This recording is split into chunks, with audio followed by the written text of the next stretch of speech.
Il y a 8 ans, j'ai rencontré un homme qui semblait presque trop parfait pour être vrai.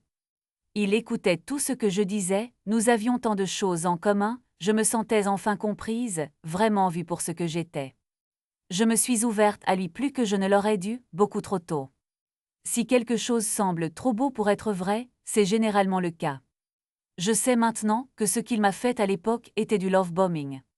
Quelques exemples de ces techniques. Au 2e mois de notre relation, il m'a emmenée sur une île déserte avec son petit bateau, il avait préparé un magnifique déjeuner à la maison, nous avons bu du limoncello, nous avons fait de la plongée, et il a trouvé un énorme coquillage qu'il m'a offert comme gage de son amour. Peu de temps après, il m'a emmenée dans sa maison d'enfance, il m'a montré des photos de ses parents décédés, et il m'a donné un vieux jouet qu'il prétendait être son souvenir d'enfance le plus précieux. J'étais sûre qu'il était l'homme de ma vie, mais les choses ont commencé à changer. Au début, c'était de petites choses. Il faisait des commentaires cyniques sur mon apparence ou sur quelque chose que je disais, ce qui me rendait très insécure. Il flirtait avec d'autres femmes devant moi pour me rendre jalouse. Je pleurais et il s'excusait, revenant temporairement à son ancien moi romantique et aimant.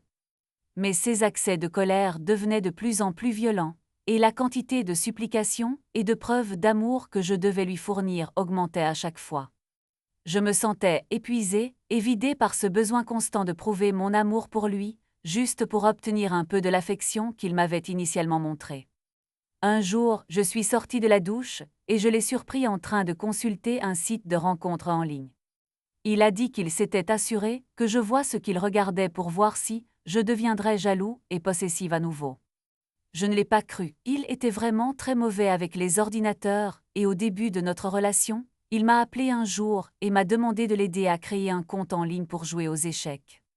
J'ai essayé de le guider dans la création d'un nom d'utilisateur et d'un mot de passe sur ce site particulier, qui était un peu plus compliqué que d'habitude, et il est devenu impatient et m'a simplement dit le nom d'utilisateur et le mot de passe qu'il voulait utiliser. Je me suis souvenu de cela, et j'ai essayé ce nom d'utilisateur et ce mot de passe sur le site de rencontre qu'il avait visité. J'ai immédiatement accédé à son profil, et ce que j'ai vu m'a brisé le cœur. Non seulement il flirtait avec d'autres femmes, mais il était clair d'après certaines conversations qu'il avait rencontré d'autres femmes et qu'il avait couché avec elles.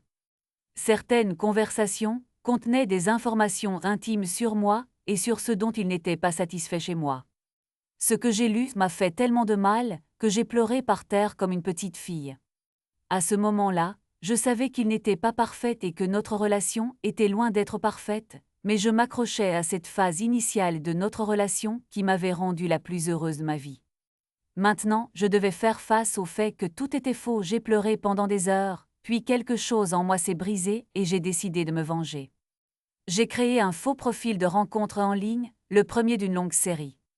J'ai commencé à discuter avec lui et après quelques jours, il m'a proposé de nous rencontrer. J'ai simulé l'hésitation. Il a insisté. J'ai accepté à contre-cœur de le rencontrer dans un grand café. Je suis allée là-bas, à moitié déguisée, et je me suis assis où je savais qu'il ne me verrait pas. J'espérais en quelque sorte qu'il ne viendrait pas et que tout cela n'était qu'un mauvais rêve. Je l'ai appelé 10 minutes avant la rencontre avec la femme mystérieuse pour lui demander où il était et si nous pouvions nous rencontrer. Il a dit qu'il ne pouvait pas parce qu'il avait une course à faire. Mon cœur s'est brisé. J'ai gardé les yeux rivés sur la porte et, comme par intervention divine, une femme est entrée, ressemblant exactement à la description que j'avais faite de moi-même en ligne. Il s'est immédiatement approché d'elle et lui a dit quelque chose, elle l'a congédié, mais il a persisté, à quel point elle s'est énervée contre lui et lui a dit de la laisser tranquille. Il a attendu une demi-heure de plus, puis il est parti.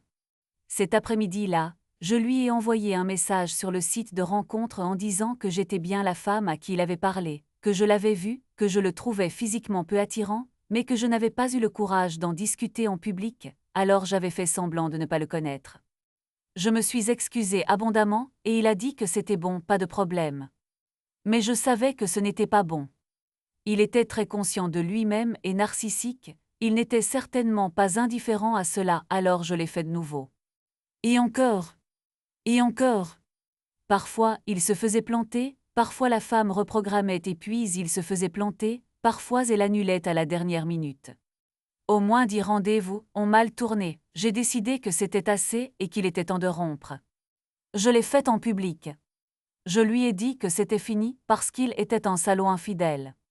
Il a tout nié et a essayé de me manipuler et de présenter l'histoire comme si j'étais une folle jalouse. Je l'ai alors regardé et j'ai dit, tous ces rendez-vous ratés. Tout ça c'est moi, et j'ai laissé cela s'installer. Il m'a demandé comment, et je lui ai donné son mot de passe et je suis partie. Quelques mois après la rupture, il m'a écrit un long courriel disant que ce que je lui avais fait était ingénieux, que cela prouvait que j'étais l'amour de sa vie, et qu'il avait complètement perdu l'envie des rencontres en ligne, parce qu'il craignait et espérait à la fois que chaque nouvelle femme était moi. Je n'ai jamais répondu à ce courriel, ni à aucune autre tentative qu'il a faite pour me contacter. Et il fait encore de telles tentatives même maintenant, des années plus tard.